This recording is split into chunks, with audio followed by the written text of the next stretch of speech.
Happy Thursday. How is everyone? I hope everyone is having a lovely day.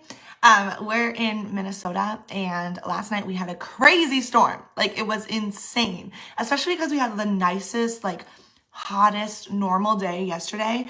And then all of a sudden, I don't know what time, like 2 a.m. It was just insane. So crazy. So today we have Jess joining us, which actually I was about to say Jess Lowell, and I need to make sure that that's how it's pronounced. You guys, I never know anyone's last names or how to pronounce last names. So we're going to check on that. We're going to ask her. But we're talking about consult calls, which is going to be absolutely amazing. Consult calls, consultations, sales calls, whatever anyone likes to call them.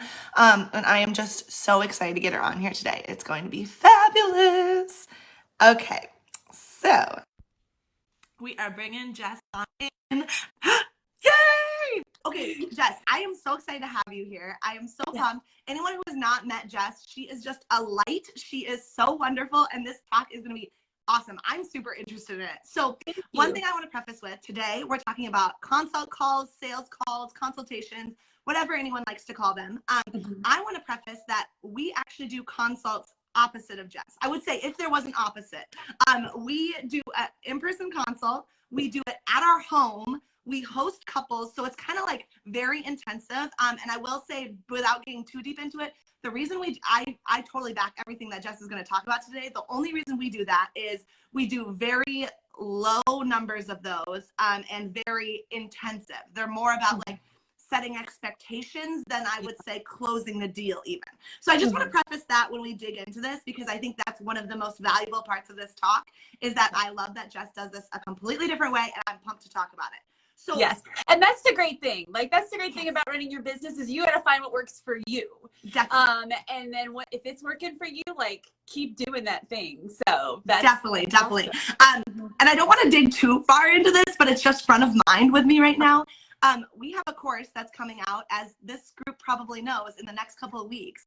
That's all about, it's called the Business Lab, and it's all about running your business. And the whole premise of it is that we don't just share what we do, we share what we've seen other people successfully do, because we want people, we know that it's unique to people's life stage, to how dependent they are on spouses, to anything like that, that we want people to be able to like pick and choose. So I don't want to go into that deep, but it's just front of mind with me right now. I love it. I can't wait for your launch too. I'm so excited.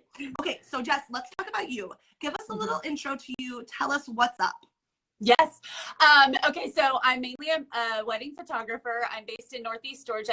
We kind of live in the mountains. I love it. Small town, just north of Gainesville, Georgia. I'm married. This is my husband. Yay. This is my daughter. She is 21. And I started my wedding business in 2016. When I started my wedding business, I left sales. I was working for AT&T and just very much dissatisfied with what I was doing.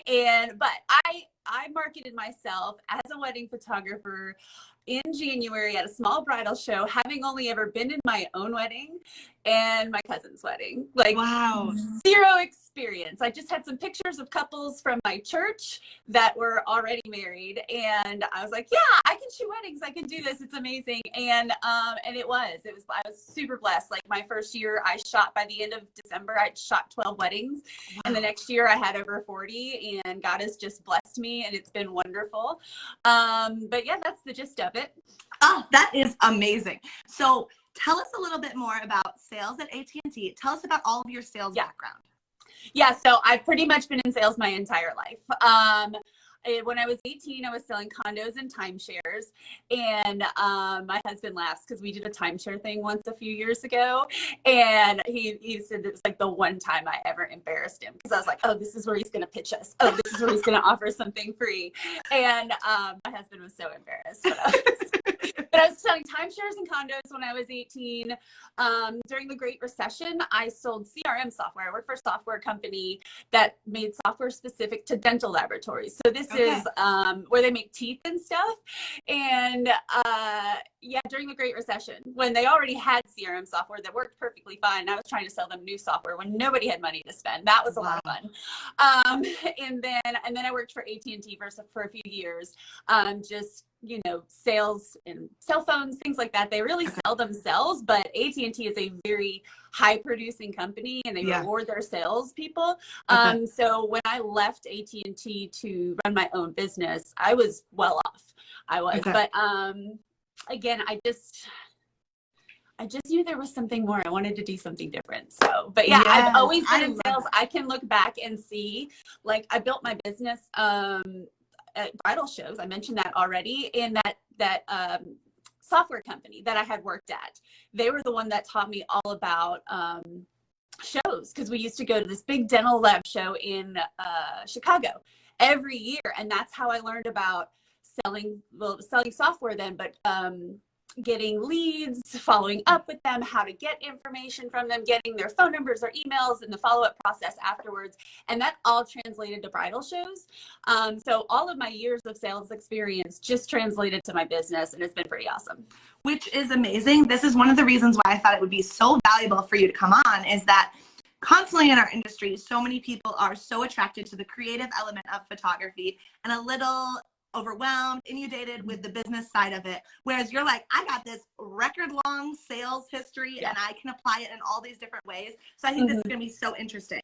So tell us a little bit more about how your sales background, we started talking about it, but how it's transitioned into your photography business, both at like bridal shows and anything else.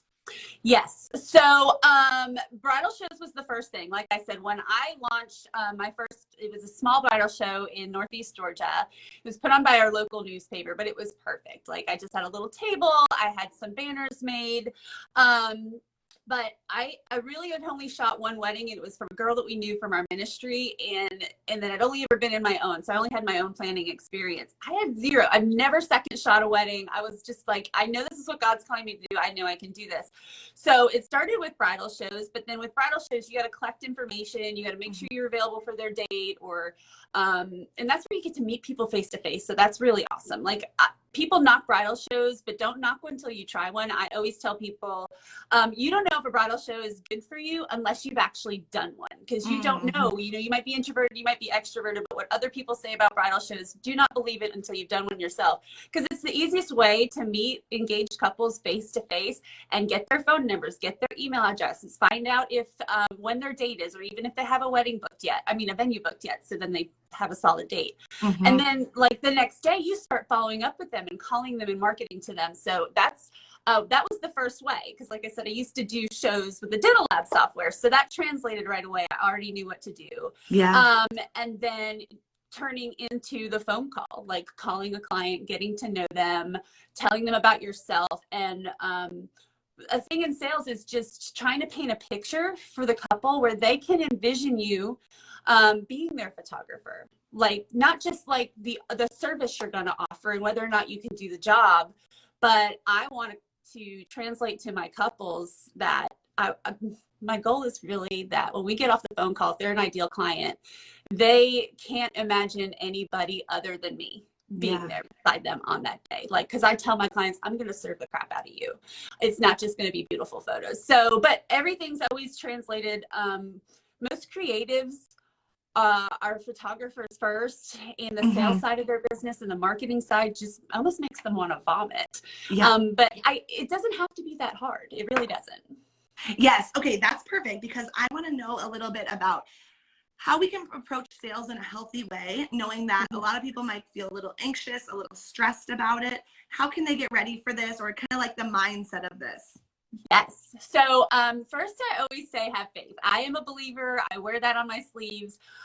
There's actually a scripture that says you have not because you ask not. And some people, even people of faith, are like, I'm not going to ask God.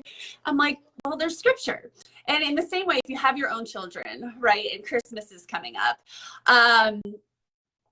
and they want a PlayStation, right? If your kid doesn't ask you for a PlayStation, you're not going to buy a PlayStation. What are those things? Like $500 now? I have no idea. You're not going to buy them a PlayStation for Christmas if they don't ask for it. In the same way, right? Your children, that's the way God looks at you. God wants you to ask. In that first year in business, I asked the Lord for 12 weddings, one for every month of the year, and it happened. That's how I believe. I know not everybody believes that, but I always say have faith. don't be afraid to ask God for what you want, because there's scripture to back that up. The Mm-hmm. other thing is, it's not scary. Like, the more you put yourself out there, the only way you're going to get comfortable at in-person consults or over the phone is by doing it. Mm-hmm. And the third thing I want to remind people is, it's not cold calls. When somebody finds your website and they fill out your inquiry form, or they hit you up through Instagram, TikTok, Facebook, maybe still, I don't know. Mm-hmm. They've already seen you and they want to know about you. So it's not like you're calling some random phone number trying to offer them a car warranty, right? Right. All of those calls. It's somebody who's expecting to hear from you because they know you have a service that they need. So that should already ease your mind, because they've actually contacted you. They're expecting to hear you, to have you follow up with them. And then I always just say, be yourself, right? Be kind, be yourself. The big thing I always say is never bash another photographer. Like, if a potential client tells you, whether you're on the phone or in person, oh, well, we're also talking to XYZ photographer, or we're also going to interview them, or we've already talked to them. I always just say, great, you should.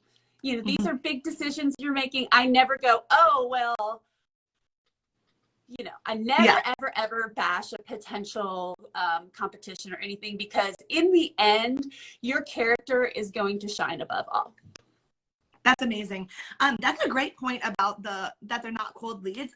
Really, we have no idea whether they are warm leads and they've just investigated maybe a little of our website. They're like, oh, this is good. Or they're literally just like, you offer the service that I want. Or if they're freaking hot leads, they have been following you for years. They are so invested. They are ready to rumble.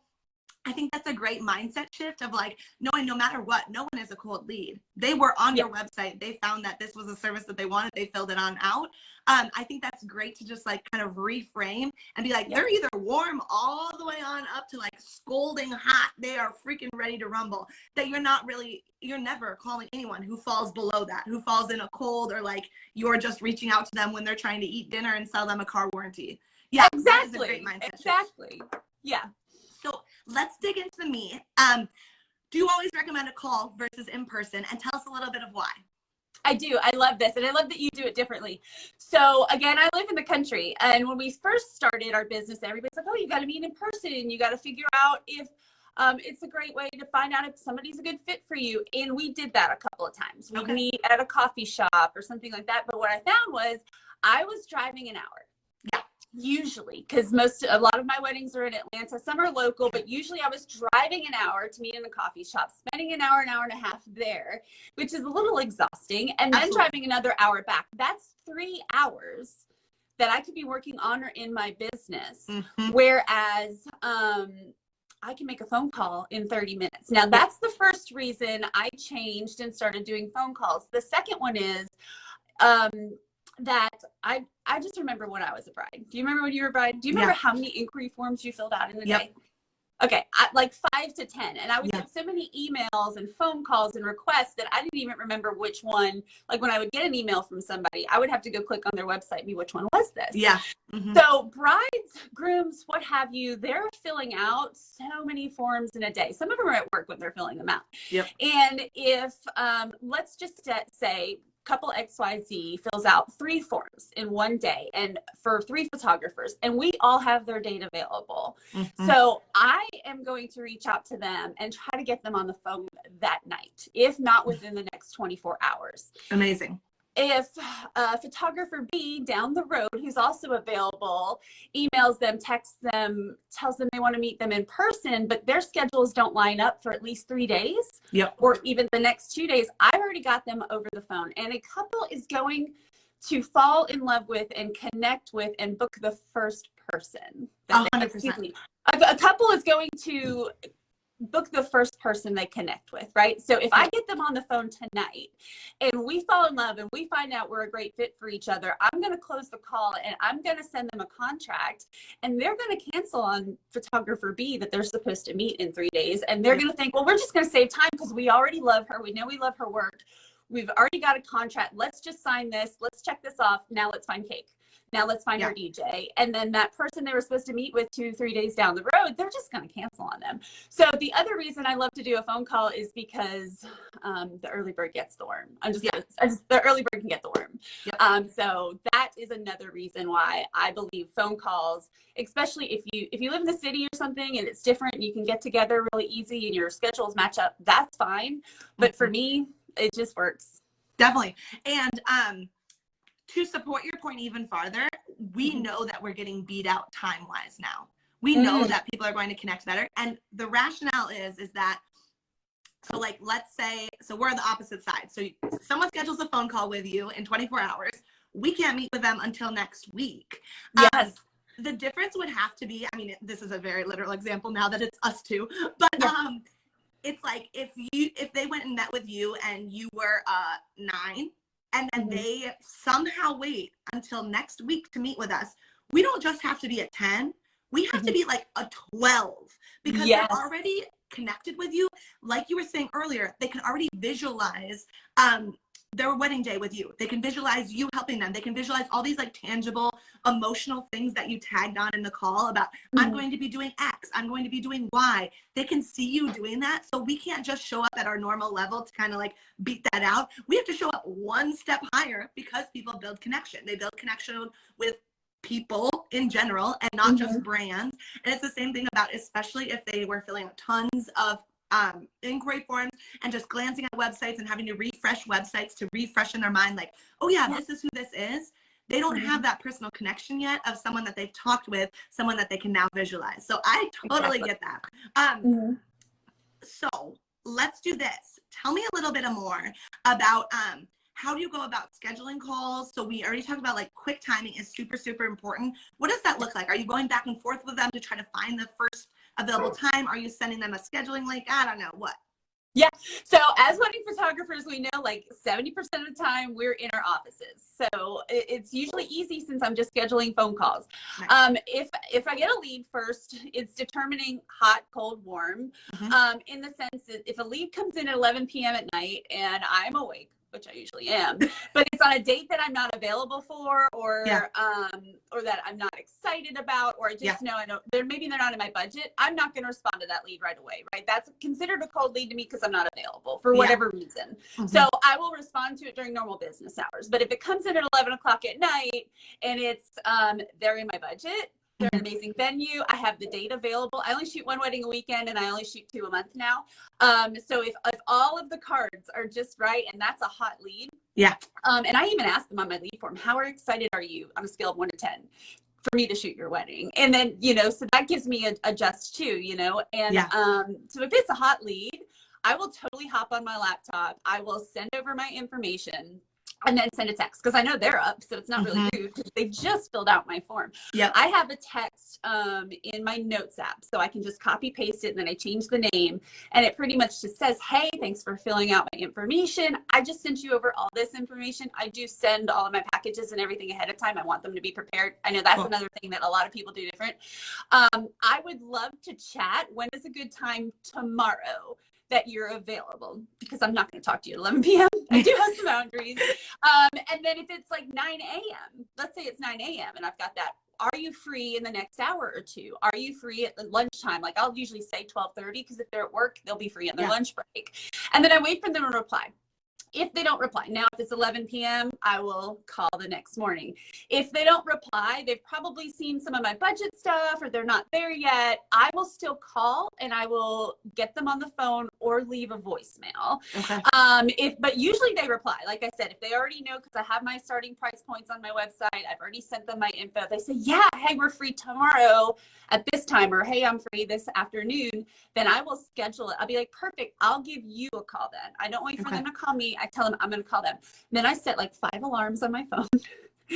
And so that I'm not late, because if you tell a customer you're going to call them at 9, don't call them at 9:05. I'm like 9 at 8:59, the number's punched in my phone and all I have to do is hit the button. But I've also got their info pulled up on the CRM. I have my notes app open because I'm going to type in all of the notes. So that's what I do. Basically, I send over my available email. a text message, and then a phone call, whether we got to schedule it or even if they don't respond to my text message for when is a good time to call, I still want to call and I still want to leave a voicemail. You still want that touch point. Do not avoid making the phone call, even if they don't respond to you. You should still do it. Just be proactive. Some people are just busy. Some people don't answer text messages. Just make sure you keep putting yourself out there. I love it. Okay, so let's dig a little bit deeper. So always a call, not like a video call, right? Yeah. So I only put makeup on if I have to. Yeah. Okay. Yeah.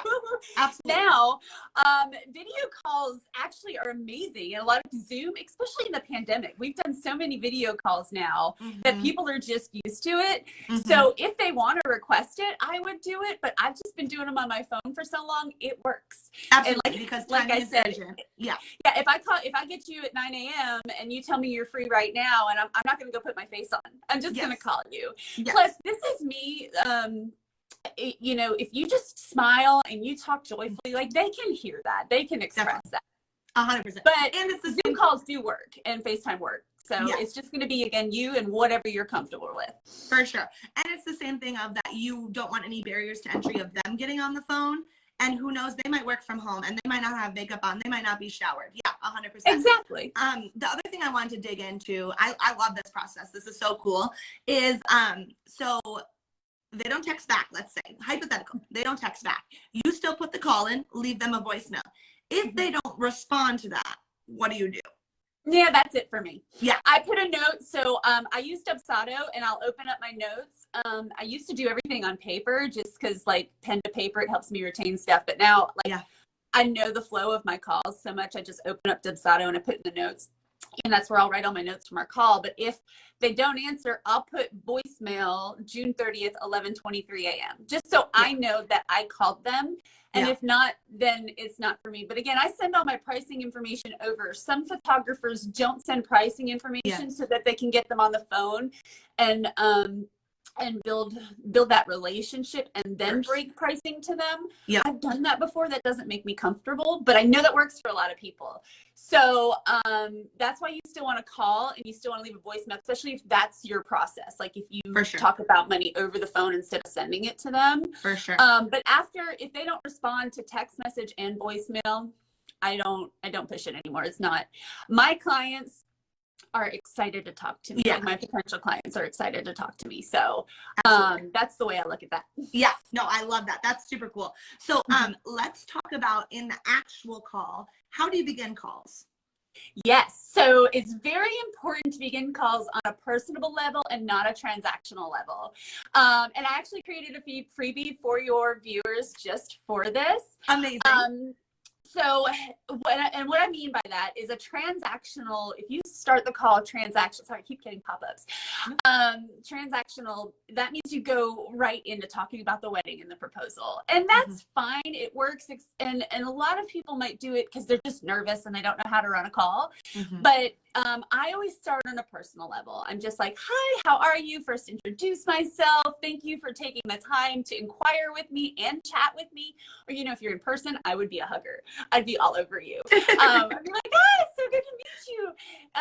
And then I just want to ask them about them and not about their wedding. So usually I just like go right into, I would just love to start the conversation and get to know a little bit about you two, whatever you want to tell me. And then you be quiet. And you just let them talk. Like if don't fill in the quiet, just let them talk. And then from there, they'll tell you whatever's important to them about them. And some people are really dry. Some people are like, oh yeah, we met 5 years ago on Tinder.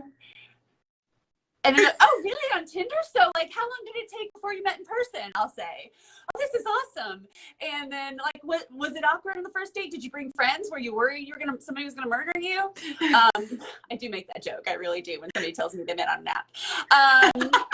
And it just, it just brings out your personality. And some people will just tell you like, oh, we've been dating since high school and we went to college together, but then it was long distance with our master's program. And then whatever they tell you, gives you prompts to ask more questions, right? Like I just had the Tinder example, like what was the first date like, you know?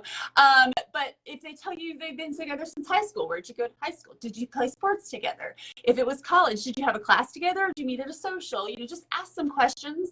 And then other questions like, what's your favorite thing about him or her? You know, what's your favorite activities to do together? And I put this one in that freebie for you, is like hiking. If like a couple tells me, oh, we've been hiking, we love to hike, or we love outdoors, or kayak, I go, oh, me too. You like to kayak? Have you kayaked the Chattahoochee, the hooch up here? Like, it's so much fun. It's like class 2 rapids. Or if it's hiking, like, have you been to Yona? You know, that's a good way to create a personal connection, so that you're not talking about the wedding. You're not talking about the proposal. You are becoming friends. And ultimately, most of us wedding photographers, that's the experience we want to give our clients. So if it starts on the initial consult, if it starts on the first phone call, or the first meeting, then again, that's setting the tone for the potential clients, and that's helping them fall in love with you, or envision you, or not envision you as their photographer, right? I'm really excited. I might be too much for them, right? You know, so all of these things are just kind of helping them see whether or not they can envision you as the perfect wedding vendor on their team. Yes. Oh, amazing. Holy cow. That was so good, Jess. That was so many amazing things. Okay, so then fast forward to the end. Do you ask on the call to close the call, make the sale? What's kind of the ending look like? Every time. I tell every wedding vendor, like you could be a planner, you can be a florist. If you end a phone call open-ended, like, and again, creatives, like, this is comfortable. Well, okay, well, great. Thanks for talking to me. I hope to hear from you. That is your sale to lose, right? If Wayne Gretzky, old quote, Wayne Gretzky, that was hockey. I grew up in Long Island. You always miss 100% of the shots you don't take, right? So if you end a call open-ended, you kind of just built up all this excitement, and then it's like have you ever watched a movie with a crummy ending and you're like, why did I just watch? There's no, you know. So you've built up all this excitement. You're setting the tone where they can envision you as their perfect wedding vendor, as their perfect wedding photographer. And then you're like, I hope to hear from you. No, you just need to put it out there and be like, so what are you thinking? There's so many ways. You don't just have to go, so do you want to book me? There's just so many ways to go, I just love you guys. I don't want to give too much away. No, that's great. That's no. You always ask for the call. Yeah. Always ask for the sale. Don't ever end it open-ended. There's lots of great ways that you can do that, though. You can just say, you know what, guys, I really love you. I really want to take the next step. And then you can talk about your booking process. You can talk about the retainer, how you go through that, and then just say, can I send you guys a contract? Or do you have a package in mind? I sent you all my packages. Do you have a package in mind? So yeah, always ask for the sale. Do not leave it open-ended unless you had a bad call, like, and you So, you know, sometimes on your consults is where you figure out you're not the right fit. So if I've ever had a call where I'm like, you know, this person, whatever reason, maybe just too dry, or has too many high, like, red flags, we'll call them red flags. I really haven't had many of those though, but if I get off a call, if I'm leading towards the end of a call where I realize I'm not excited about this one, I'll be like, okay, good to hear that. I might leave that open-ended. I might not ask for the call and ask them if I can send them a contract and what have you. I might leave that a little more empty, open-handed. Open-ended. Definitely. We have had, I think 2 consults like that were like, red flag, red flag, red flag. And one thing that's hard is that I do all of my consults with Cam. And so if I'm feeling one way, there's not a whole lot of ways for me to like fully check in with him of like, are you feeling this way too? So we have to err on the side of just leaving it open-ended then, of like, okay, this will be open-ended. We won't make any moves, and then hopefully they won't make any moves, so that we can discuss it afterwards and be sure, like, okay, we're on the same page. This was a red flag. This was a red flag. This seems really scary. I'm really nervous about that. I don't think we're the right fit for them. I think somebody else is going to be a way better fit for them. So yeah, I totally agree that that's the one place where we are leaving it open-ended as well. But otherwise we are closing it then. Jess, this was absolutely wonderful, like absolutely amazing. You started alluding a little baby bit to what next steps are with you. Was there anything else that you wanted to put in there of like what you tell them? Oh, about the cup. Oh yeah, next steps for the couple. If they tell me they want to book, so then I just go. I'm like, great. So I was just telling like everything's digital these days, so it's super easy. I'm gonna get you together an email. You should see that in the next 15 minutes. If you don't, check your spam filter because we know how lovely that is. But then I tell them, I'm like, so I'll get you together a contract, and then I tell my retainer policies. Me personally, I do a 50% retainer, and then I break the rest up into monthly payments with the final being due 6 weeks before. I know a lot of people shun upon that, but I've been doing it for I don't know how many years, 2016. And then lead them. So either they've already talked about a package since I sent them, I have a 3-package thing since I've sent them the packages, or I need to guide them based on some of the stuff that we did uncover, talking about when we led into talking about their actual wedding. But picking a package, asking them if they already had one in mind, like, great, that's a perfect package, or maybe you might need more time. Talk about what they need, and then tell them the process, and then that I'm going to send a contract over, and if they don't see that, check the spam mail. And thank you so much for talking to me, and this is my cell phone. I'll tell them because I do call. I'm like, feel free, call, text, or email me. I'm comfortable communicating whatever way you are most comfortable communicating. So if you have any questions as you're reviewing that, please reach out to me. Otherwise, yay. I always tell my couples that they have to celebrate with a happy dance because they just checked a big item off their list, right? Picking a wedding photographer is huge. So you should celebrate with a happy dance. I always tell them that. That's amazing. And that helps end the call again on a happy, joyful, celebratory note. Yes. That is so wonderful. So you told us a little bit about a freebie that you have for the Facebook community. Tell us more. Yes, so I put together a freebie for consult call conversation starters, like I just talked about, on how to start the consult call on a more personal level, less transactional, and then kind of walks you through then how to lead into talking about the wedding and those kind of things. So I can link that, I guess, in the comments. I'll link that freebie. In there's also a link if you want to join me. I do have a YouTube channel, and I do have an actual course coming out. It's launching late August, and it is all about the consult call. I will walk you through my entire process, share my emails, share my text messages, everything you need to know about a joyful consult call experience. This thing is jam-packed. When you do sign up for the freebie, it'll get you on my email list, and with that, I am launching my beta tester application end of next week. So you have to be on my email list if you want to be a beta tester, which gets you the course for free. So you definitely want to grab that freebie if you're interested in my consult call. Amazing. Thank you so much, Jess. That is so generous. I know people are going to absolutely love this freebie and love to see what you're up to next. I'm so excited to see your course. It's going to be absolutely amazing. And just thank you so much for taking time out of your day to do this. Thanks for having me. This was so fun. Yay, of course. Okay, I'll see you. All right, bye. Bye.